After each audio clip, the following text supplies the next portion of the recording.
ఈ రోజు ఆంధ్రప్రదేశ్ రాష్ట్రానికి మంచి రోజులు వచ్చాయన్న సంగతి మనందరికీ కూడా తెలుసు.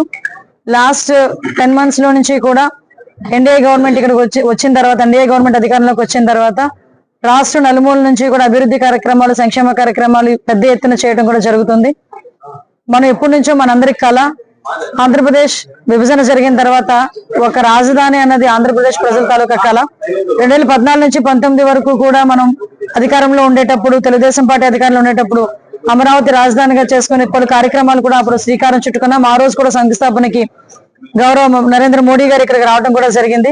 అయితే లాస్ట్ 5 సంవత్సరాలు రాకేష్ పరిపాలనలోని అమరావతి రాజధానిగా తీసి 3 రాజధానుల వ్యవహారం మన తెరపైకి తీసుకొచ్చి చాలా మంది ప్రజల తాలూకా మనోభావాలు దెబ్బతీయడం జరిగింది. దీనిలో భాగంగా చాలా మందికి తెలుసు, ఎందుకంటే త్యాగాలు కూడా ఒకసారి గుర్తు చేయాలని మళ్ళీ ఒకసారి మీతో అందరితో మాట్లాడుతున్నాను.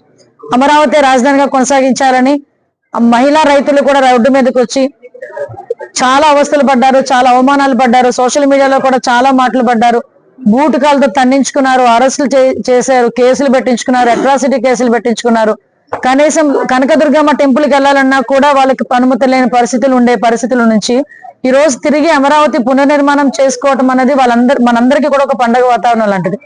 అటువంటి అమరావతి పునర్నిర్మాణానికి ఎన్డీఏ సారథ్యంలో ఈరోజు గౌరవ ముఖ్యమంత్రి గారి ఆధ్వర్యంలో మళ్ళా తిరిగి అమరావతి పునర్నిర్మాణానికి ఈ రోజు నరేంద్ర మోడీ గారు రావటం నిజంగా చాలా శుభపరిణామం కింద భావించాలి. ఆ శుభపరిణామం, ఆ పండుగలో మనందరం కూడా భాగస్వాములు అవడానికి ఈ రోజు రాష్ట్ర నలుమూల నుంచి కూడా ఎన్డీఏ కేడర్ తో పాటు ప్రజలు కూడా ఈ రోజు ముందుకు వచ్చే పరిస్థితి.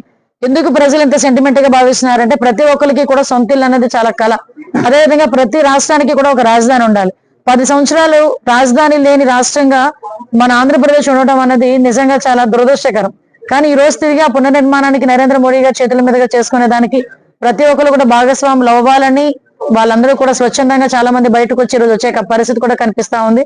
దీనికి అనుగుణంగా వచ్చే ప్రజలందరికీ కూడా ఎటువంటి అసౌకర్యాలు కలగకుండా, ఎటువంటి ఇబ్బందులు కలగకుండా స్థానిక మా లోకల్ మినిస్టర్ గారు మన కొల్లు రవీంద్ర గారు, అదేవిధంగా పెద్దలు జనార్దన్ రెడ్డి గారు, అదేవిధంగా సత్య గారు, మా పెద్దలు మా ఆర్టీసీ చైర్మన్ గారు, అది కొనగల నారాయణ గారు, అదేవిధంగా ఎమ్మెల్యేలు అందరూ కూడా ఇక్కడికి వచ్చి ఈ కార్యక్రమాన్ని దగ్గరుండి చూసుకోవడానికి ఈ రోజు ఇక్కడ అందరూ కూడా కలెక్టర్ గారు ఆఫీస్ లో ఈ రోజు మీటింగ్ ఏర్పాటు చేసుకోవడం జరిగింది.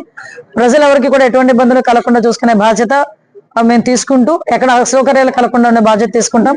అమరావతి పునర్నిర్మాణ కార్యక్రమంలో ప్రజలందరినీ, ఆంధ్రప్రదేశ్ రాష్ట్ర ప్రజలందరినీ కూడా భాగస్వాములు అవ్వాలని నేను కోరుకుంటున్నాను.